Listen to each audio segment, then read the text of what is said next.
திமுக விசிக கூட்டணி நல்ல பொருத்தமான கூட்டணி தான். விசிகாவின் மது ஒழிப்பு நாடகம் குறித்தான பத்திரிகையாளர்களின் கேள்விக்கு தன்னுடைய பாணியிலேயே கலாய்த்த டாக்டர் ஐயா அவர்கள் அரங்கத்தில் அமர்ந்த அத்தனை பத்திரிகையாளர்களும் சிரிப்பை அடக்க முடியாமல் சிரித்து கொண்டிருந்தனர். பேரன்பிற்குரிய தமிழ் உறவுகளுக்கு வணக்கம். நான் உங்க பைராமுகாட்சி.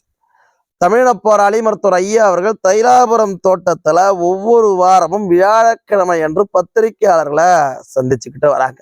அந்த பத்திரிகையாளர்கள் சந்திப்புல மக்களின் கோரிக்கைகளையும் தமிழ்நாட்டில் நிறைவேற்றப்பட வேண்டிய திட்டங்களை குறித்தும் அரசிற்கு பல அழுத்தங்களையும் கொடுத்து வருகிறார் மருத்துவர் ஐயா அவர்கள். அதனால் மருத்துவர் ஐயா அவருடைய பத்திரிகையாளர் சந்திப்பு என்பது தமிழ்நாட்டு அரசியல்ல ஒரு தனி கவனத்தையும் பெற்றுட்டு வருது.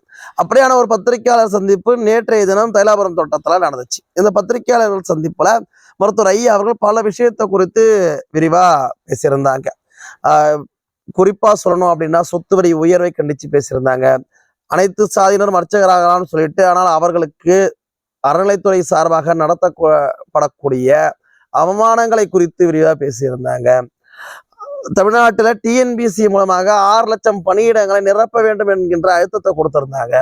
தமிழக மீனவர்கள், இந்திய மீனவர்கள் தாக்கப்படுவதற்கு கண்டனத்தை தெரிவிச்சிருந்தாங்க.